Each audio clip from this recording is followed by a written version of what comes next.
Here we are, Indy. We've only met for the last 10-15 minutes or so, but I'm very grateful that you'd find the time, and I'm looking forward to diving in. No, I really appreciate the conversations you've been holding. It sounds like you're at the intersection of some very important thought processes going on, so I appreciate being able to kind of engage into that. Yeah, awesome. Well, for the sake of the recording and for the sake of opening up some themes for exploration, I thought it might be nice perhaps to ask you, how would you express your dedication of what you're passionate about, of what you're interested in, and where that meets your mission? Yeah. I don't know, I always find those questions difficult because I think there's something incredible unfurling in front of us, and it's kind of visible in a sense.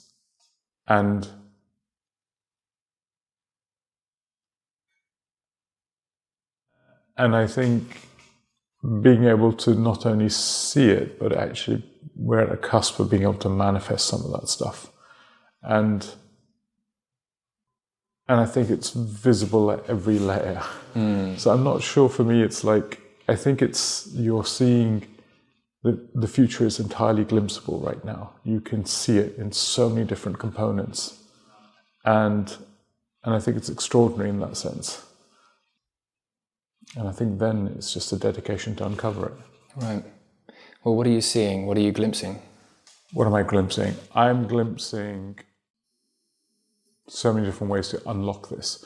So I think one is just, I think we're re-emerging and recognizing, maybe it's not even emerging, re-recognizing our relationship into an entangled world. And I think the reappreciation of our entanglement means that we're moving away from a theory of separation, division, sort of classification, objectification, perspective, dominion, control, assertification. All these words, all these languages are constructed around a worldview rooted fundamentally in the separation of being human from the rest of the planet and the rest of the universe, maybe even. And I think that illusion, that convenient illusion that was constructed, has been constructed for many a time, but actually was crystallized into an institutional landscape, I would argue, with the Newtonian Enlightenment and our thesis of science as it was born, Newtonian science, which drove that and constructed everything else, whether it's how we've understood the world, how we separated disciplines out, science from arts and other things, how we've constructed land registries. That institutionalization of that worldview is now challengeable. And not only is it challengeable, I think the science is already there. So, and then that's married by a capability that hasn't existed. So I think that worldview is a function of a capability and a civilizational capability rooted in a theory of bureaucracy, analog bureaucracy, replicable analog bureaucracy. And our theory of bureaucracy has been shifting as we're moving into some form of computational capabilities that are allowing for a new recognition of operating in entanglement. And then finally, I would say that capability, as people like James Lovelock have cited, in his last book, Novacine, sort of is verging on the framework of the system becoming self-aware and self-conscious to a degree. And I find that interesting. So I think that's what I'm seeing. And then the fundamental questions really start to unfold. So if you take that as a perspective, then you start to say, well, in a worldview rooted in entanglement, you cannot operationalize the world and organize the world or any form, participate even in the world, through a theory of control. Because in a theory of control, or a theory of transactions even, let's just root it there, you create externalities, unintended externalities in the relationship. And in that process of optimizing and entangle a relationship to myself versus yourself, I create a shadow of externalities. In that process of optimizing to myself, I create asymmetric power. And in the act of creating asymmetric power, I reinforce the need for transactionality. But in that process of transactionality in shadow, I rarefy myself, but in the process I actually become more and more objectifiable and objectify the world. So there's this vicious cycle rooted in our theory of transactions, and the rooting of that theory of transactions is rooted in the theory of the contract. I'm really boring. Our theory of the private contract as a means of organizing the economy has been a contract manifestation of an objectified world. So now that requires, in that asymmetry, you construct the theory of assets, of property, of labor. So the more asymmetric we become, we create a more objectified contractual relationship with the world around us, and that amplifies the violence in the system. Now, the interesting is that violence has been self-terminating, us to use people like Daniel Schmachtenberger's language.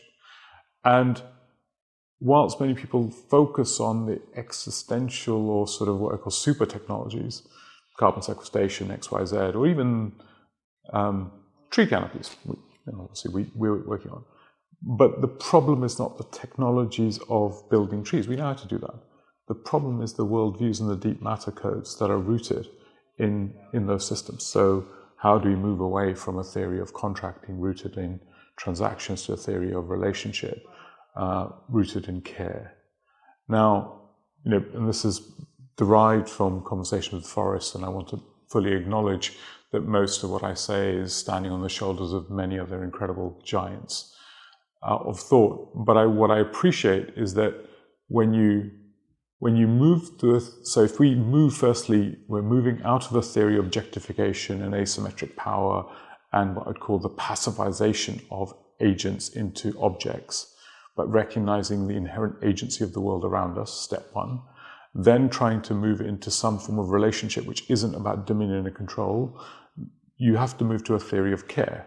Now, I don't mean care as a sort of caring for something, but in care with something. And I think the language frame is important. So to be in care, though, requires three simultaneous computational processes. One, and again, just keep referencing Forrest. I think this is derived from Forrest's thinking, so I think it's really important to reference. To embody care, I have to spatially, temporally recognize myself. This is derived, so any mistakes are my own. And then, in order to embody care, I have to be able to situate myself through your lens, or the lens of I don't want to use the other, but I don't have the second person. Second person. And then I have to simultaneously operation myself to the indivisible. You and I are non-divisible. Mm-hmm. So the first person, the second person, and the non-divisible. Mm-hmm. And that's when you construct the theory of care.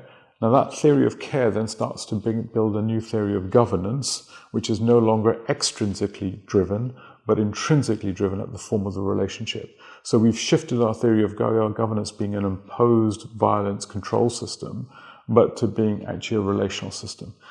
And so whilst they are super technologies, macro technologies, I think the technological shift that we're looking at is rooted in the agent into re-embodification of agency, as well as shifting the relationship between things. And that is rooted in reimagining myself as one, a multitude, two, a multitude that is a function of my interrelationships, and three, a multitude that's a function of my relationships in fundamental development, which is why the language I keep using is we are into becomings, not into beings, but into becomings. And to embrace that plurality, fractal plurality, becomes really vital in actually a different way of operating. So I've taken the language down into what I'd call the deep code of the system, which requires transformation. And then we get into a really interesting question, and this is where I don't know. So I get that at what I would say a human-to-human level, or a sort of three-dimensional computational capacity, as we've discussed, at the human-to-human level. Now, how do we do that within human and silicon level? Is it even possible? People like Forrest would say it's not possible because carbon-silicon substrates will never create empathy. I don't know. I'm going to leave that open. I'm going to leave it open for discussion and exploration. But I think what's really interesting is an entangled world. We are going to have to bridge into a landscape of synthetic, certainly some landscape of synthetic embodification and some form of spatial compute, which has some form of relational capacity to care. So if I was, one of the big pleas that I think I would love to drive research on right now is technologies rooted in a technology of care. So what is the contract of care? What are the new technologies that embodify and accelerate relationships of care? And at that moment in time, that's a deep code that drives systemic transformation at every level. That changes theory of contract, that changes theory of money transactions, changes all of our currency discourse, which I think is really poor and driven by, my big frustration right now has been that the Web3 landscape, which should have been about entangled value, became about fractional value. It became not only about fractional value, it became about hyper-transactification of everything, rather than actually new theories of value that opened out outside theories of transaction. It became about new central bank plays, decentralized only at the level of the chain itself. And grift. As opposed to actually distributing the capacity to radically produce money in a different way, in a claim, how you create claims on the future. And I think the key word is who has the power to make claims on the future. And if you can democratize the capacity to make claims of the future, that's a much deeper thing than the central bank that's now privatized. So, and whereas those technologies were really open to what I would say entangled value functions, new transactional landscapes rooted not in transactions but in care, and a new democratization of who has the power to make claims of the future, and what is the mechanism of creating accountability to make claims of the future, which is, I think, what the theory of money is in many ways, bringing claims to the future. And I think, so sorry, I've gone all the way through, but I think it's important, like, where we see stuff. Yeah, well, thank you for sharing that, and it's. I think it's valuable to have that there as a full expression. And if you give me a couple moments, I just want to breathe that in, breathe it out, see what's settling. There's a couple things that came through that feel like they're valuable to question and explore together. Some of those are closer to home for me, and some of them might be a little bit more of a specific intention to create something of service to a particular aspect of conversation. You've referenced forest, and there's a number of threads we could potentially pick up on there in terms of, from a big picture perspective and staring us right in the face, the very limits and the degree to which interfacing with technology at all is possible in the context of the continuation of the complexity we love, something like this, life as we know it. So that's a big thing, and certainly something I'm open to talk about, something I'm interested to return to, something that, to be honest with you, I have more of an intention to create an ongoing context for conversation for, and to bring many people together in relation. So I just want to bookmark that. Can I build a little bit on something that you Sure. said, which I think is an interesting but relevant thing? We have ended up with technologies of surveillance and control and punishment because those technologies have been rooted and developed in a theory of colonizing capital. So the resource structures, you become what you eat, and you want to change an organism, you change what it eats. And I think one of the things we have to, I think we malign technology or the theory of technology, but I think as a hypothesis to this group and this group of people that we're all part of, I would say technology inherently is open to a greater possibility field. But I think that possibility field is systemically narrowed because the theory of colonizing capital, which creates asymmetric power, in even how money is used, deployed, incentives are structured, and those frameworks then self-replicate through the technological field. Yes, I hear you. And if we want to challenge it, I think one of the fundamental challenges that we have to construct is new theories of resourcing technology if we're going to build alternative futures. And I think if someone wants to challenge the field of Silicon Valley, what they're going to have to do is radically reimagine our resource structures of technology and be able to build them for 21st century entangled goods problems and entangled value problems, which I think is going to be a paradigm shift. Yes. Well, I hear you, and I share the openness, the hope that's in there, and there's a few ways that I would, let's say, share some of where I feel strong in relation to that perspective, and there's a few places where I can move towards the edges, and so I'd like to do that, and also just note that for sure, a few of the people I know personally who listen to this are very much on picking up on that exact thread you've just shared, are very much in dedication and also with tremendous amount of capacity to relate to this conversation and are committed to it from a really broad frame of what it means to live as a human being. So I'm excited to, if the opportunity presents, to introduce you into future conversations. So, okay. I want to just list a couple threads if I can, so we have them all together, that I would like to inquire further into. One is something like you mentioned, challenging institutions. I'm very interested in this. I'm interested in this as well from a perspective that includes the psychological, the anthropological, dare I say even the religious and the spiritual, if we're wanting to be fully encompassing here. So that's there. And then there's also this relation to the meaning of technology itself.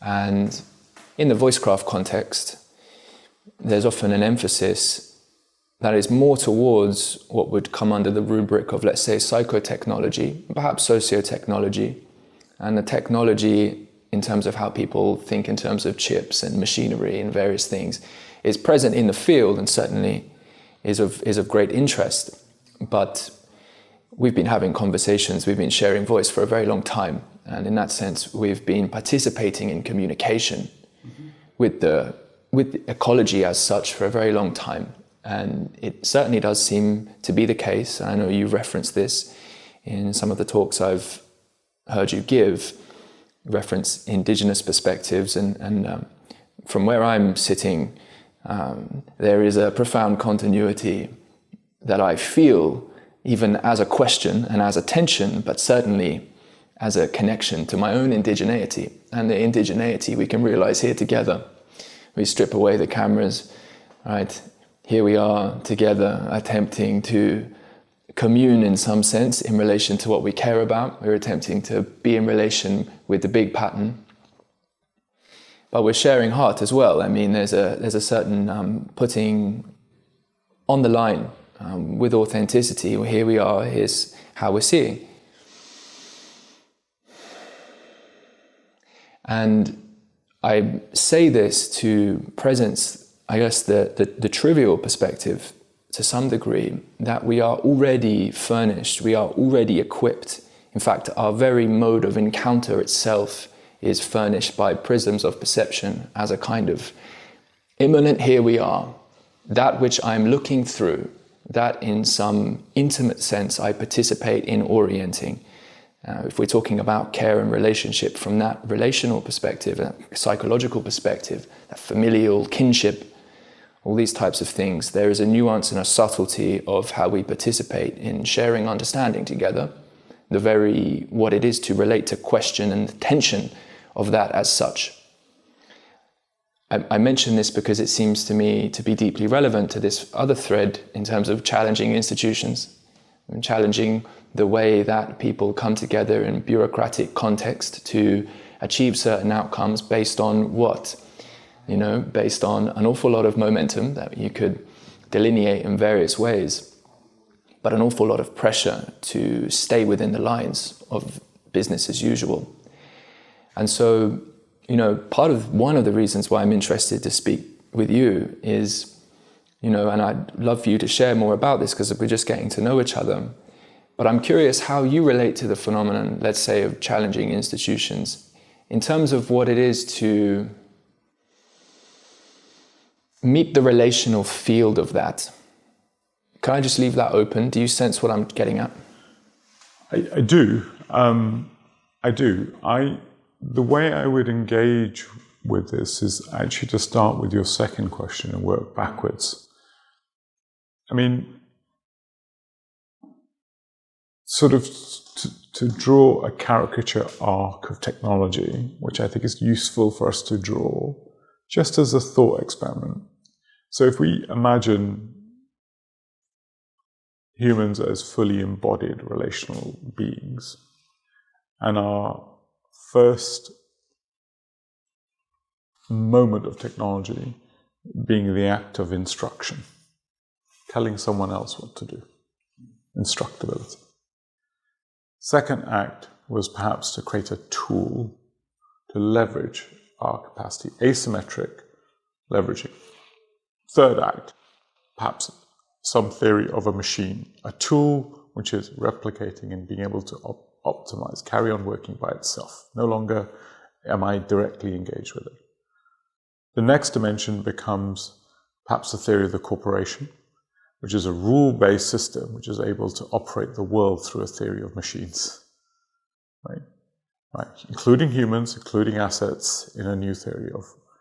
And then I would say you would go to what I would call a corporation system, which is then backed by monetary markets because they create a sort of incentive. They use a signal system of profit and value calculation as a means to orchestrate at a meta-planetary scale. Now, I lay that out because one of the things that's interesting about all those dimensions is they're all rooted in some theory of control post the embodied human being. And I think the thing I find most interesting and most profound, I would say deeply profound, is when you return to indigenous views of the world, and you could pick whether it's flowering wand and sort of partnership societies and Minoan partnership societies in Europe, or whether you look at, the rise of sort of indigenous nations in, well, not the rise, but the First Nations and indigenous nations in Turtle Island, or whether you look at Aboriginal sort of rights and governance of lands in Australia, New Zealand, but also everywhere else, and indigenous cultures all around the world, you have a different theory of relating to the world. And I think this movement from partnership societies to sun gods or sort of control societies was a tipping point, and a tipping point that actually then manifested its way all the way through our frameworks. Now, what those frameworks, as I said, the tool, the machine, the corporation, the financial, what they've all done is abstracted control and orchestrated increasingly through control-based economies. Now, the problem has been, when we were first doing tools, that in the relative harm of a tool to the scale of the planet was insignificant. When we operationalize that they are, I think it's more horses than they are wild animals, something crazy like that. Sheep and different things like this. You start to realize that we have fully instrumentalized the world, and the externalities of that are self-terminating us. So if you see that whole route, then the question of technology becomes really interesting. And then the question becomes, these have all been theories of control. Now imagine a moment when we move towards a theory of what's also developing is some degree of spatial, let's call it spatial compute. So compute has allowed us to be able to move from instructable systems to parametric computing or parametric decisions based on multiple factors. It's able to say if, what, then. It's able to make the field of decision spaces improved. And you could argue with some form of machine learning, you've improved the field space of that decision again. Mm-hmm. What we've then started to create now, I think currently the problem is that most of our machine learning is quasi-universal. It's a universal field space, particularized only by the question. But if you then move that to what I would call spatially specific, so embodied machine learning, which is starting to happen, there's some really nice papers out there, you start to talk about machine learning in relationship to. At that moment in time, we open up a paradigm that starts to match. So, from an indigenous perspective, people like John Burroughs and sort of Satsang and sort of Turtle Island would talk about the nation of trees. Okay, so now we start to talk about a different worldview. At the same time, we know, for example, trees planted by communities versus municipalities through procurement. Trees planted by communities survive, 90% of them survive. Trees planted by municipalities, 50% of them survive. Now, why is that important? Because relationships of care actually are vital parts of the balance sheet of that good. So actually what you start to realize is our financial system, single optic balance sheets models, which only talk about finance, the capital, financial capital, has been creating vast inefficiencies and externalities. When we start to take a multi-capital approach and multi-capital business models, which recognize that financial capital is one of many capitals that weaves together to construct possibility, you start to operationalize a different worldview. So if you start to marry a theory of, say, spatial compute in some fashion with that landscape, we start to create a new possibility field. Is it going to be able to deal with, I think, the philosophical endpoint of a complex system, which is computational capacity for care in its most profound sense? I don't know. But will it radically improve where we are now, an asymmetric power system on rarefied theories of control, to distributed theories of agency and learning systems as a means of coherence and continuous self-cohering systems? Pretty extraordinary, pretty plausible. And in that is rooted a new theory of radical freedom, a radical freedom of agency in relationship to being in care. And it's not a new, this is why I think the problem has been that our theories of economy, whether it's capitalism or any theory of socialism, they've only shifted who controls. Right? Capitalism is individuals control, we want to maximize that. Socialism, we want to collectively control. But the problem is they're still dominant theories of control. Whereas actually we need to move from dominant theories of control to actually theories of learning, emancipation and ennoblement as of all the agents in the system, which is rooted in a new theory of care. So the worldview I'm positing here is massively emancipatory, right? It is not rooted, and I think that it's rooted in a new radical theory of freedom, freedom to be radically relational, freedom to be radically human, and freedom to be radically agentified for human, non-human, and more than human systems. And I think there's a vision that's not only like, is it for the first thing, is like, I don't take credit for any of this, right? But it's taken a while to weave that position together. But when you weave it, you can't unsee it because it's visible and it's visceral and it's plausible. Because I know you can construct the politics of this, because if I stand in front of people right now and recognize how enslaved and entrapped people feel in their lives, and the diminishment of being human to being quasi-instructable machines, bad robots, and diminished from their full sense of being and becoming. There's a deep politic, and then there is a systemic politic of our current theory of control can no longer organize complexity. It's an informational theory impossibility. So we've reached two dimensions, a political sort of possibility, an informational impossibility of the current system, and a new thesis of a bureaucratic capability. Now, why I bring that out is that when you root this institutional landscape through that lens, you take a different view of the world. right? It's important that we don't talk about micro adjustments to our current theory of institutions. We have to talk about a new thesis of what does it mean to institute and instituting into a different worldview. Yes, no, I hear you. Well articulated. So my sense is that there is a relationship with death which is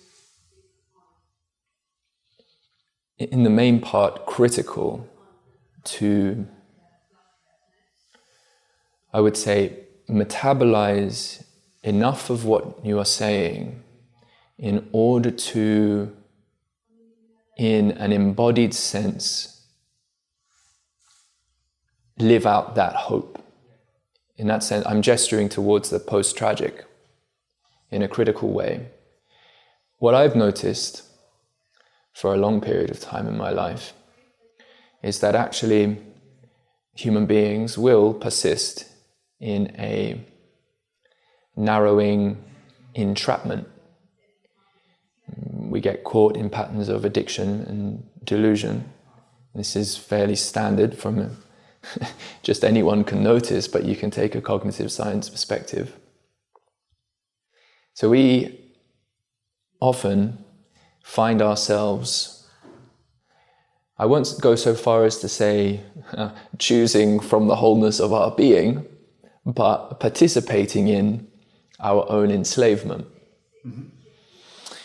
A lot of that has to do with the relation to death. Death here, partially in a literal sense, although what do we mean by death is an interesting question, but certainly to broaden it and to just open it from a metaphorical perspective and to think about it in terms of what it is to participate in transformation, what it is to step through across a threshold into a radical new way of being. I appreciate you used the word roots on a number of occasions, and of course radicality can very much be thought of in that way, sort of the essence of its meaning. And in that regard, of course, we have notes here of indigeneity, of a kind of return, in fact, to a way of being in the world, a way of contributing to and participating in our own process of becoming, which we could understand with respect to the procession of modern history as through lenses of a new theory of care, but we are here relating again with something rather old indeed, or at least something which I would at least emphasize with a measure of profound continuity in terms of what it is to be life, as you put in one of your talks, and that I often mention a similar thing, that life wants to live, hey?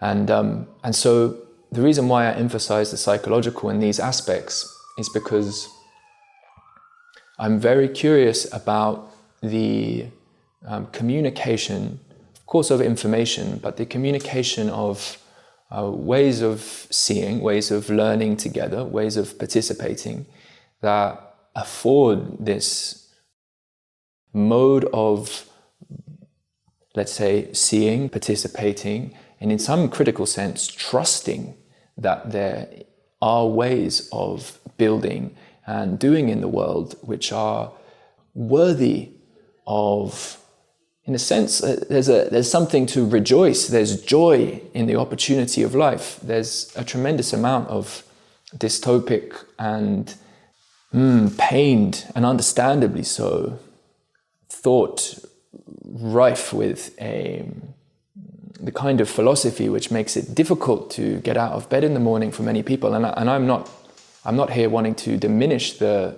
criticality of the stakes or the importance of the perspective that we'll hear all over the place with respect to the, let's use the language, self-terminating pathways of many aspects of social life, political life, economic life, the way we're treating the world and each other.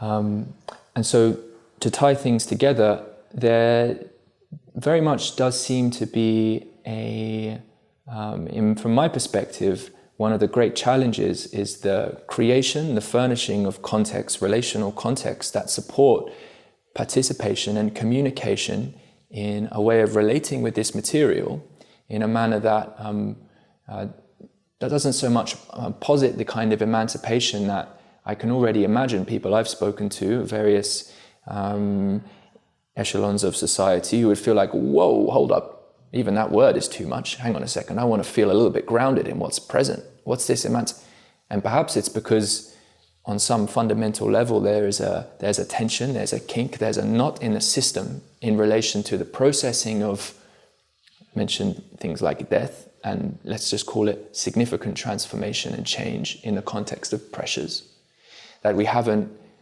built and cultivated together in relationship before it's possible necessarily to spend extended time in the criticality of theorizing and some of these more heavy philosophical dialogic explorations, which isn't a criticism of them. I'm just very much in the mud of attending to that. I see that as a tremendous. I see that as a tremendous challenge. I see it as fundamental, and in these conversations with yourself and others, I'm here not just for the sake of this one-off, but I'm here very much with a desire to cultivate a mutual care for the threads of meaning between us, but the relational field that we participate in, so as to extend to the degree possible the possibility to participate in the kind of field that can support the metabolization and the being with what we're speaking about. And then there's the whole practical element of what it means to actually say any of that in the context of institutions. And so I'm just sharing some things here. Yeah, no, it's great. There's a few things I want to delve into in that, which I think was really helpful. One, I think the conversation we're having, the reaction that you described to this sort of conversation is visible only at what I would call the institutional political landscape level. But if you look at real holders of risk into this worldview, whether it is communities that are right now intersectionally in the middle of this, so I do talks literally at citizen scale, and you can have this conversation at that scale. Agreed. Right? So this is not challenging institutions is part of the frame, yeah. But on the civic level, you can have this conversation. The conversation that you and I just had. Perhaps slightly different language, but not substantively. Conceptually, you can have this conversation. Where this conversation is the most difficult is what I would call, if we were to get 40 politicians here, right? And that's only because they're operating in a derivative landscape of information, and their level of what I think they're living in a rarefied system of information, which I think is misinforming them as to the political landscape. Second, anyone holding intergenerational wealth. Anyone that holds wealth across generations is now able to perceive these risks materially. So if you're an intergenerational wealth holder, so let's say you own a very large farm, let's use that as an example. Many of them know their soils are degrading. Many of them know not only are the soils degrading, their balance sheets don't reflect the value of the degradation of the soil. Many of them know the cost of securing their land and maintaining it is actually going up because actually social legitimacy is fading. The ability to orchestrate labor in that model, to invite labor into work, is diminishing. So what we're seeing is that these extractive systems are now starting to actually erode systemically. So holders of intergenerational real wealth, not abstracted financial wealth, again, actually can feel this. Security services. Anyone who's in the security landscape can certainly see these systemic risks at the 50-year horizon level, and they can see the entanglement problems. Security is no longer about military, it's about food, energy, water, systemic entanglements. And anyone who's in the central banking landscape can see this, because they can start to see the fragilities of the current system and the manifestation of loss of loss of predictability. It's not climate change, it's climate breakdown, which means we lose predictable weather systems, which means we lose predictability, which means lose insurability. We lose insurability, we lose capital markets. All that worldview is based on some theory of predictability and some theory of linear capital allocation to that. So I think there is a political construct that's starting to see this stuff. So I just want to sort of I'm glad to hear that. Yeah. I don't, because often I get into rooms and people say, oh, well, that's great, you guys are talking this, no one else gets this. It's like, no, I don't think that's true. I think there are people that are sensitized right now to that landscape. Second thing I want to pick up is that I think there is I think the conversation on death, I think you sort of touched on it, and I think it's quite important. And I think, I haven't thought about it massively, so I caveat that through that lens. The obvious landscape is only because you died, you know how to live, blah, blah, blah, first step. I think that's just the first horizon of thought. I think the second horizon of thought is something else. It reminds me of like a forest triad of thinking, that you almost have to think yourself finite, infinite, and relationally. Like you have to think through 3 dimensions, and you have to be able to cross-compute across those 3 dimensions. If you only thought yourself as finite, you would give up. If you only thought yourself as infinite, you'd do nothing. And if you only thought yourself as a moment, as having no theory of continuity, of relational continuity, I don't think we'd have progress. So we live at the triad of those things of death. It's not a singular theory of death. It's that relation and the balance of that. The problem is we've created a societal worldview which has predicated a single theory of death, a thesis of death, which is about in perpetuity, to the foreverness, the illusion of foreverness, without actually co-living with. And I think this is where Forrest's thinking, he's only shown me a fractal of it, but I think there's something interesting to be able to exist at those intersections, those 3 different computes. And it's not a singular compute problem, it's a 3-body compute problem. And I think this is what consciousness does. It allows us to live in the intersection of that. And then there was, you mentioned one other point that I wanted to bring up. But yeah, I'm nervous of, and please, listeners, participants, correct me. I'm nervous of any what I'd call return to the past view.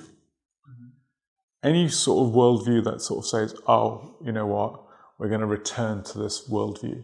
And I'm nervous of it because I don't think we're going to return to an indigenous worldview. Mm-hmm. I think we're going to return to a new multi-eyed way of seeing, or a 2-eyed way of seeing, with the entanglement and the enlightenment fused together to create a new quantum entanglement, right? And I think the science has already done the work to actually become part of that thesis. I think there's a new worldview emerging that rhymes with the past. It rhymes with it. But what it is fundamentally different, because this entanglement is at a planetary level, at a collective self-awareness level of an order of magnitude that's unbelievable. 8 billion people, 8.2 billion people becoming so entangledly self-aware and systematically conscious as a planet. And if we are the planet, we are part of the planet. We are the systems of the planet becoming self-aware. And we are systems of systems. So I think, yes, it rhymes with it, but I think it has foundationally a different quality. It will build something of a magnitude of other. Now, what I'm very careful to do, and I think DM is very careful to do, is I try not to paint that future. Because I think that future is an emergent function rather than a prescribed linear function. I was listening to, there's a lot of technologists, Peter Thiel, everyone says you've got to intentionally make futures. And I think I understand that from an engineering level, and I think there's 2 ways of intentionally creating futures. One, to create the future, and the other one is to create the conditions for the future to emerge. Yeah. And you can work at 2 levels. And I think, as long as we're working at both levels, it works. You have to have some degree of intentionality on the construction, but you can also intentionally construct what I would call is the attention field shift. which creates the futures as an emergent function. Because I think this future will be emergently radically responsive in ways that we're just not able to predict through a modernist, linear, predictable landscape. And I'm nervous. I think, I think certainly myself, I think we're part of a bridging generation. I don't think we can see the future. We can prescribe the context shift for it. I'm not sure we can be the future because we're not embodied to be it, but we can analytically describe it to bridge us from A to B.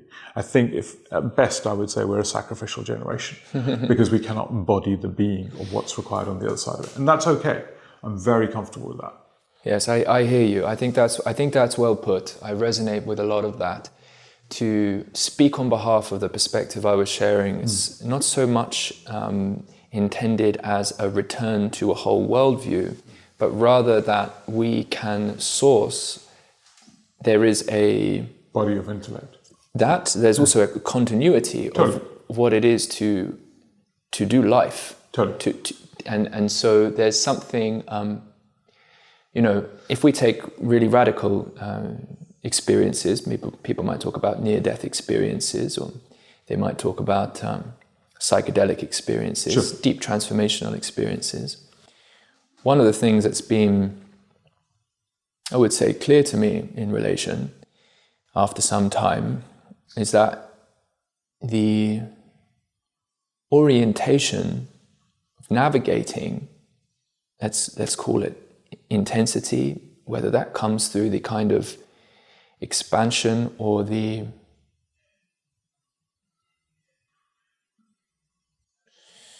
it's very interesting because expansion can follow that which narrows very profoundly, and so we're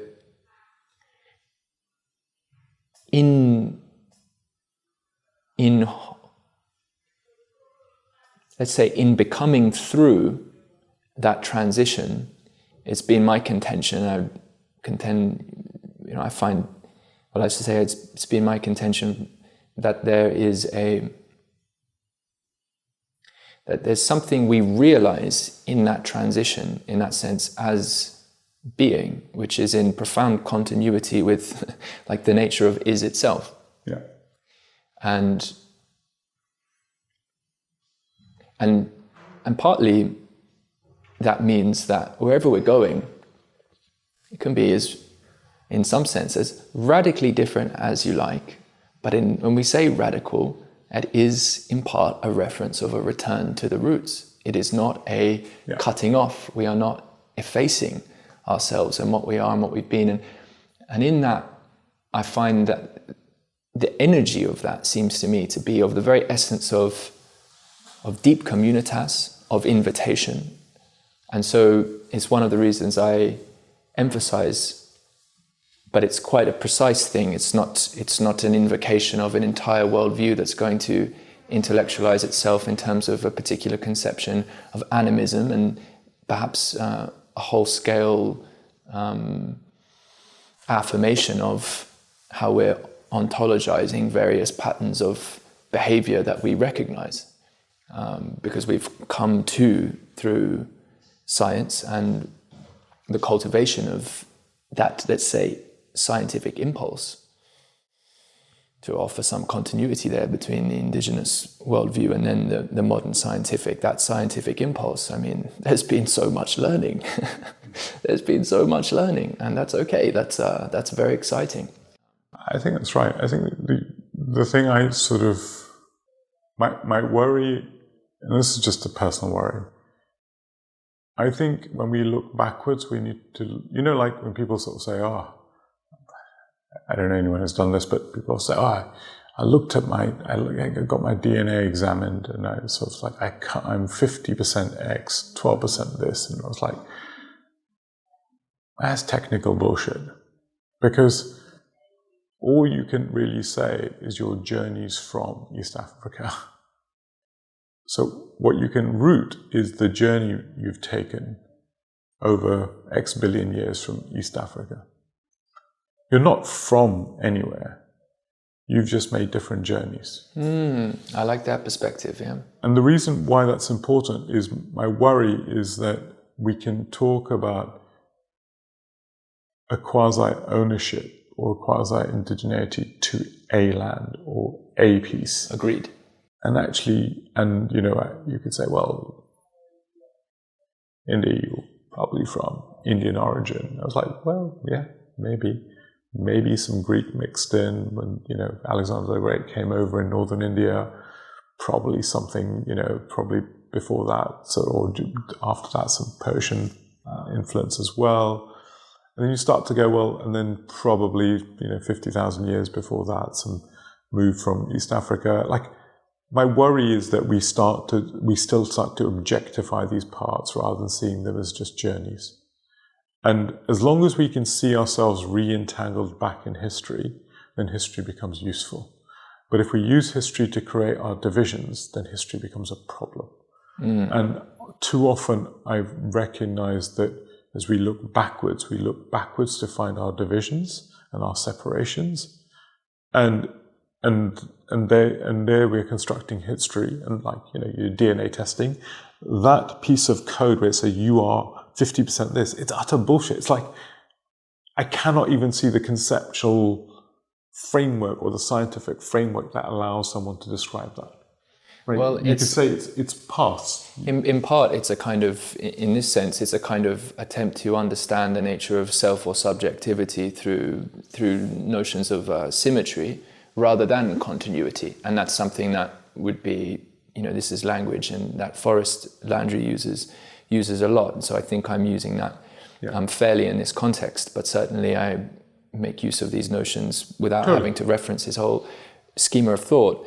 But I like the emphasis on journey, and that speaks a lot more to the real meaning of continuity as I intended it. And I think that's a very important point with respect to the grounding of identity and that which becomes rigid and fixed and ultimately participates in division. So that's very well put. And I think simultaneously we can also talk about entangled futures. Yeah. So our futures are entangled into the future as they're entangled into the past. And I think if we can construct the politics of recognizing those two entanglements, I think we can start to deal with the present. The problem is when we use, and you know, I think every great war has been constructed on a theory of historic divisionality. Some form of foundational illusion of some thesis of division, which actually, or a momentary division, which has been the perpetual basis of that war. And you can look to present circumstances very cleanly. And all I want to say is that is a political construct. It is a construct of power. It is a construct of the maintenance of power. It is a construct of people. It is not a construct of science. It's not a construct of what it means to be live. It's not a construct of recognizing our systemic historic entanglements. They are momentary theories of power that are trying to persist. Well, that's very well put, and thank you for sharing your energy. I'm conscious of our time, and that seems like a reasonable place to lay those threads to rest, although there's plenty more. I feel personally the energy to uncork a few more, do you know what I mean? But maybe we will call it there for today, and look forward to the next time, eh? It's a real pleasure. Thank you for everything that you're doing. Awesome. It's really important what you're doing, weaving these thoughts together and allowing us all to build on each other, which I think is incredible and very powerful. So thank you.